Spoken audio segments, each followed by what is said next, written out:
এটা আপনার বাড়ি? জি, এটা আমাদের বাড়ি। আপনার বাড়ির নাম কি?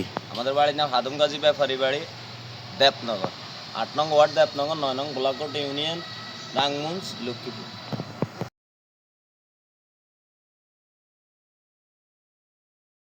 আর সবকিছু থাকা সত্ত্বেও আমি সবকিছু যখন দেখি, আমি এখানে একটা সাইনবোর্ড উপস্থাপন করে দিই, সবকিছু জাস্টিফাই করে যখন দেখলাম যে না, এতে কোনো সন্দেহ নেই, ৩৭ শতক জায়গায় আমার বাবা, যদিও তাদের রেকর্ডভুক্ত ১৬ থাকে, বাকি ১৬ আমাদের রেকর্ডে আছে, আর বাকিটা হালট। কিন্তু সেখানে আমি সাইনবোর্ড জুড়াই ৪ মাস আগে, ঝুলানোর পর অল্প কিছুদিনের মধ্যে এরা ৪-৪টা সালিশ আমার লাই আনছি, এখানে বসছে। সালিশটা বলছে যে বিহারের যে ১৬ রেকর্ড, সেটার বাইরে তো আর আমরা কথা বলার সুযোগ নেই। আর বাকিগুলো বেলালের কাছে যেহেতু জায়গার দলিল আছে, সিএস আছে, খারিজি খতিয়ান আছে, তারপরে সবকিছু পর্যাপ্ত পরিমাণ তার ডকুমেন্টস আছে, তাহলে আপনার কাছে যেহেতু না বিআরএস রেকর্ড আছে ১৭-এর, সেই রেকর্ডটা আপনারা কিসের বলে করছেন দলিল নিয়ে আসেন, কিন্তু তারা কোনো দলিল ঠিকমতো এই পর্যন্ত প্রস্তুত দেখাইতে পারেনি। ৪টা সালিশের পরে সর্বশেষ তারা আমার এলাকার বিভিন্ন ইউনিয়নের বিভিন্ন নেতা দড়ি আইয়ে এক এক পর এক এক নেতা আসে। কার সাথে? দ্বন্দ্বটা হয়েছে মূলত এরশাদ মিয়ার ছেলে মেয়ের সাথে। ছেলেমেয়েদের সাথে? জি, এরশাদ মিয়া দখল করছে, পরবর্তীতে ওরা তার ছেলেরা দখলে সংখ্যালঘু রাখছে। আপনার উপরে হামলা করে। জি, তারা বারবার, হ্যাঁ, আমি কইছি আমার সালিশে কেউ লাগবে না, আমি একজন আছি, পাশাপাশি যারা আসে আমি ওদেরকে মানি। জমি না? আপনি জি, এটা বর্তমানে আমাদের এখানে রেকর্ডভুক্ত চাষবাস আছে। করেন? জি, এটা এই আমাদের। জমিটা জি, আপনাদের? আমি ব্যবসার ফাঁকে নিজেও এই কাজটা করি। জি, আমি নিজে আমার নিজেকে আমি জমিগুলো আর্টিকেল বেচি। রাখি। দাঁড়াও, দাঁড়াও। এই জায়গাটা নিয়ে তো আপনাদের সাথে সমস্যা। জি, মূলত এই জায়গাটা নিয়ে। ওখানে এখন ৫টা দাগ। আপনি এই সরকারের কাছে দাবি করতেছেন যাতে আপনার ন্যায্য বিচারটা আপনি পান।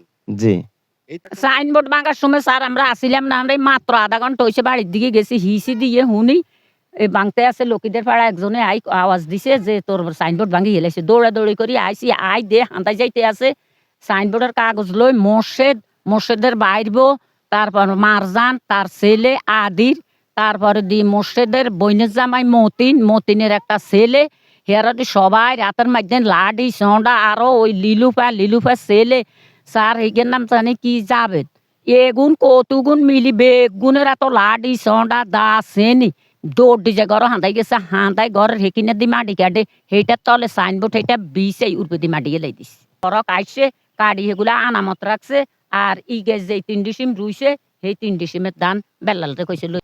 আর আব্বা শুনছে আর আব্বা রামচন্দ্র যাই কইছিল পুলিশ হরে হাতে রাখা হুদ হাত রাখা হরে হাতে ওই হিদিকে হরে আবার কারা ধান কাজে হরে দিয়ে তারা ধান বেগুলো যায় কাজে, তার আব্বা কয় আরে পুলিশটা আবার আব্বা ফোন দিয়ে হেতারা আগে আর আর পুলিশ লই এসে আগে হরে আর আব্বু আনছে আরে ওই তোই আর নানু ওই লইতে হচ্ছে।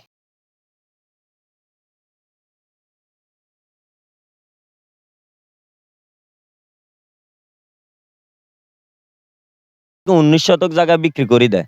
বিক্রি করে যখন দিতেছে বা বায়নাপত্র হইব, তখন ওই জায়গায় আমি ছিলাম। আমার পার্শ্ববর্তী গণ্যমান্য ব্যক্তিবর্গ যারা ছিলেন, ভোলাকোটের লোক ছিল, লক্ষ্মীদেবার লোক ছিল, পাশাপাশি আমি ছিলাম। এমন তো অবস্থায় বায়নাপত্র হইতেছে, আমি ছিলাম। হট করে যে লিলু, যে ১৯ শতক জায়গায় লিলু ফুফু বিক্রি,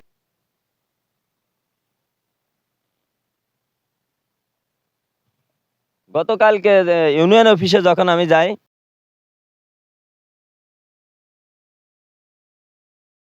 সাইনবোর্ডটা কোথায় ছিল? সাইনবোর্ডটা ওই যে আমার এই ১১৬-১৭ দাগের মাথায় ছিল, একেবারে আইলে, কিন্তু ১৭ দাগের যে ফলকটা, ওটা কে ভেঙে ফেলছে? ওটা ভেঙে ফেলছে মোর্শেদ আলম লিলুফা, তার বোন বাগিনা সহকার মতিন, এই মতিন তার বোনের জামাই, সেলিনের জামাই মতিন, তার একটা ছেলে নিয়ে আসছে। তারপরে এই মারজান জাহাঙ্গীর, তার ছোট ভাইয়ের বউ, এবং তার ছোট ভাইয়ের একটা ছেলে আছে আবিদ নাম, এরা সরকার এই গ্রুপিং করে এটা ভাঙছে। তখন আমি টিউনু